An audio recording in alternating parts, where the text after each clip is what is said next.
बिस्मिल्लाहिर्रहमानिर्रहीम। अस्सलाम वालेकुम स्टूडेंट। स्टार्ट करने लगे अपना नया टॉपिक जिसका नाम है हाइपोफॉस्फेटेजिया। हाइपोफॉस्फेटेजिया, ठीक है।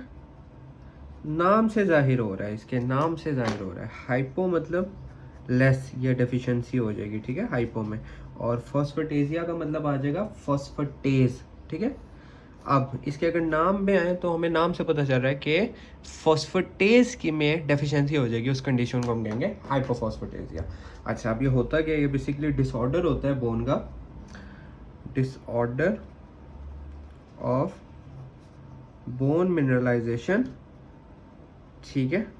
बोन की मिनरलाइजेशन का एक डिसऑर्डर होता है जिसमें क्या होता है, कॉज्ड बाय डिक्रीज या डेफिशिएंसी हो जाएगी किस चीज़ की? अल्कलाइन फॉस्फेट, अल्कलाइन फॉस्फेटेज, ठीक है।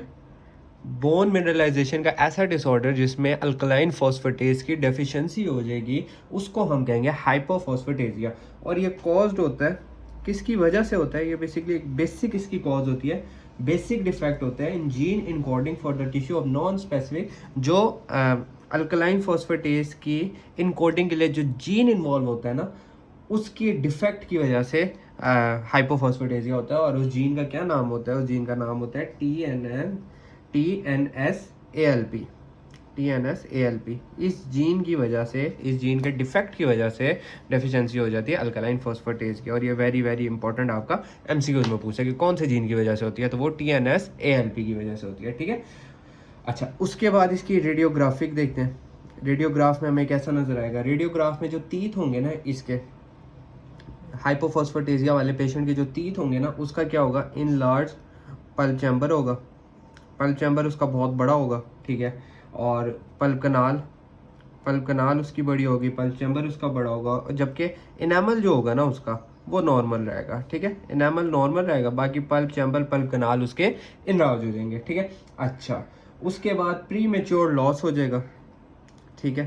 प्री मेच्योर लॉस होगा जी किस चीज़ का? डेसिडुस टीथ के, ठीक है। डेसिडुस का लॉस होगा, ठीक है। और इन्फेंटाइल फॉर्म ऑफ डिसऑर्डर भी, ठीक है, ये आ गया। अच्छा, अब उसके बाद क्लिनिकल देखते हैं। क्लिनिकल फीचर हमें क्या नज़र आएंगे? क्लिनिकल फीचर में ये बेसिकली क्या होती है? ये होती है ऑटोसोमल रिसेसिव डिसऑर्डर होता है, ठीक है। ऑटोसोमल रिसेसिव होता है और ये क्लासीफाई होता है, ठीक है।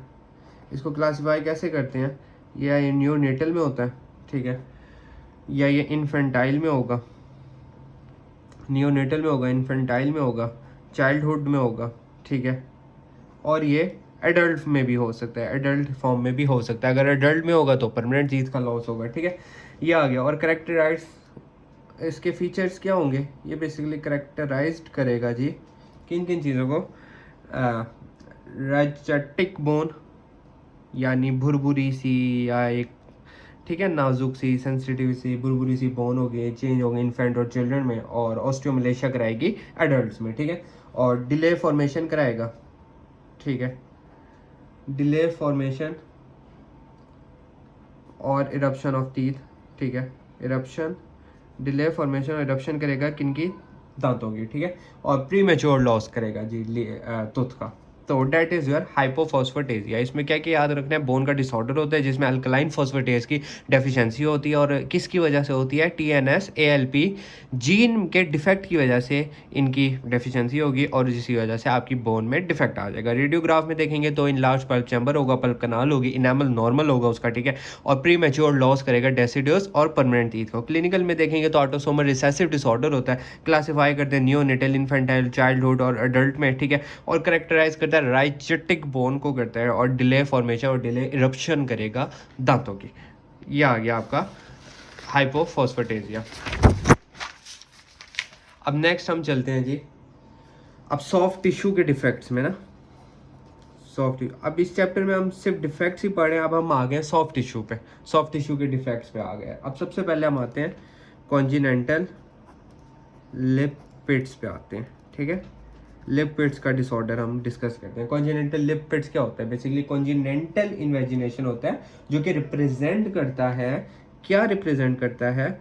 ब्लाइंड ट्रैक्ट, ठीक है, ब्लाइंड ट्रैक्ट और dilated blind track dilated ectopic salivary ducts, ठीक है, ये रिप्रेजेंट करेगा कॉन्जिनेंटल डिफेक्ट होगा, ठीक है। और ये बेसिकली होता है ऑटोसोमल डोमिनेंट ट्राइएट होता है। पिछले वाला रिसेसिव था, ये ऑटोसोमल डोमिनेंट ट्राइएट होता है, ठीक है। अब इसके क्लिनिकल फीचर पढ़ते हैं। क्लिनिकल में हमें क्या नजर आएगा? Most common basically lower lip पे होता है, ठीक है, ये याद करना है। इन्वॉल्व करता है जी पैरामीडियल पोर्शन को, ये बेसिकली इन्वॉल्व करता है पैरामीडियल पोर्शन को, ठीक है, of vermilion of the paramedial portion of vermilion को ये इन्वॉल्व करता है, मतलब नीचे वाले जो सेंटर वाला एरिया होता है उसको, और मोस्टली इफेक्ट करता है, मोस्टली क्या करता है, लोअर लिप को, ठीक है।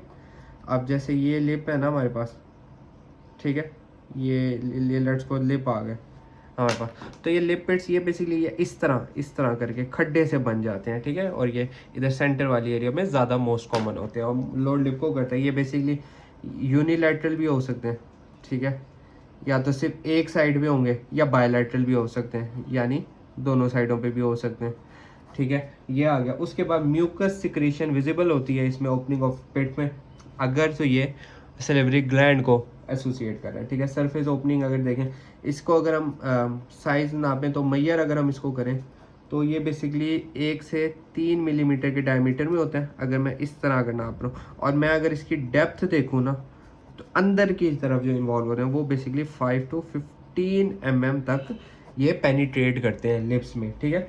और उसके बाद सरफेस ओपनिंग करें कमिश्नर लिप पेस्ट की, सरफेस ओपनिंग की अगर हम बात करें ना, सरफेस ओपनिंग की, तो वो बेसिकली ये डेप्थ करते हैं 1 से 2 mm तक, ठीक है। और डेप्थ होती है जी सरफेस ओपनिंग की अगर हम डेप्थ की बात करें तो वो होती है 2 to 4 mm, ठीक है। और ये एसोसिएटेड, अगर तो ये एसोसिएट हो जाए आपके, ये अगर आप एसोसिएट हो जाए क्लेफ्ट लिप या क्लेफ्ट पैलेट के साथ, तो इस कंडीशन को हम कहते हैं वेंडर वाउंड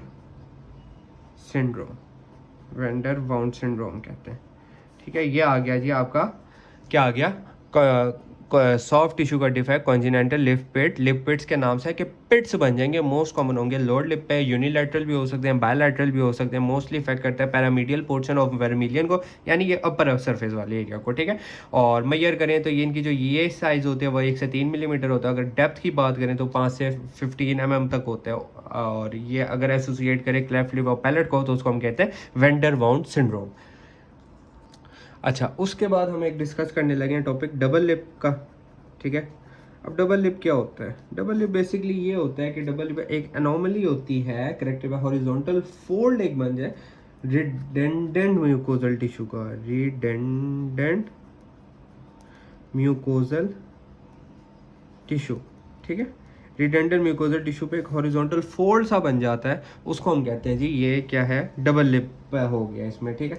ये बेसिकली कॉन्जिनेंटल भी हो सकती है, बाय बर्थ भी हो सकती है, एक्वायर्ड मतलब आफ्टर बर्थ, जो आप इन्वायरमेंट से एक्वायर्ड करते हो, ठीक है। और इसमें अपर लिप मोस्ट कॉमन होता है, अपर लिप पिट में लोअर लिप था, और डबल लिप में लिप फोल्ड में अपर लिप ज़्यादा कॉमन है, ठीक है। और यूजली विजिबल होता है, और ये विजिबल तब होती है जब आपका जो लिप होता है ना वो टेंस करता है, यानी खिंचाव जब उसमें आता है तब ये मोस्ट कॉमन विजिबल होती है, ठीक है। और रेस्ट पे नहीं ऐसे पता चलता। उसके बाद एक सिंड्रोम आता है एस्चर्ड सिंड्रोम, उसमें था वेंडर वॉन्ड सिंड्रोम, जब क्लेफ्ट लिप और क्लेफ्ट पैलेट एसोसिएट हो जाते हैं, इसमें आता है एस्चर्ड सिंड्रोम। एस्चर्ड सिंड्रोम में ना बेसिकली 3 चीज़ों का ट्राइएड आता है, जिसमें क्या आएगा, डबल लिप हो, ठीक है। अब ये सिनेरियो में आता है कि एक पेशेंट है, उसकी ये उम्र है, ये फीवर है, मलेज है, चिल है, उसके साथ उसको डबल लिप है, ठीक है। डबल लिप के साथ उसको क्या है, ब्लेफेरोकैलेसिस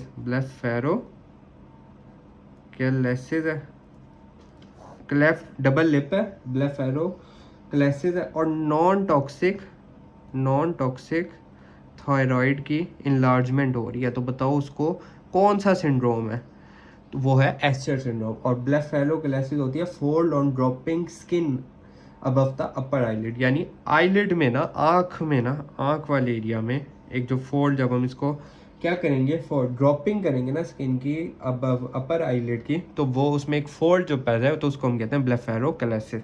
इसके ट्राइएड को हम कहते हैं एस्चर सिंड्रोम, एस्चर सिंड्रोम, ठीक है, एस्चर सिंड्रोम, सॉरी, ये आ गया डबल लिप का। उसके बाद हम देखते हैं एक और छोटा सा टॉपिक है जिसको हम कहते हैं फ्रेनल टैग।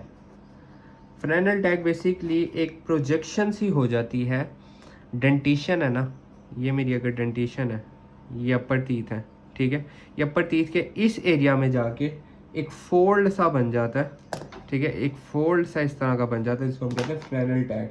ये बेसिकली क्या होता है, ये होता है रिडेंडेंट, ये बेसिकली होता है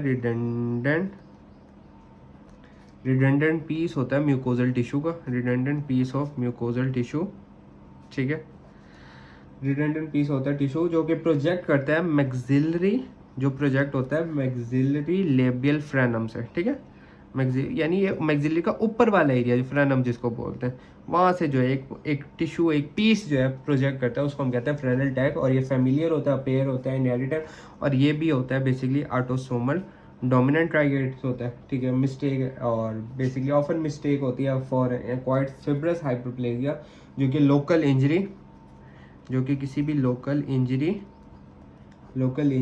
या इरिटेशन की वजह से प्रोजेक्ट करता है, ठीक है। और ये बेसिकली जो हिस्टोलॉजी अगर हम देखें ना, इसकी हिस्टोलॉजी, तो ये नॉर्मल म्यूकोजा से रिलेट करता है, नॉर्मल म्यूकोजा से रिलेट करता है। तो ये थे आज के टॉपिक, होप्स तो आपको अच्छे लगे होंगे। Thank you so much.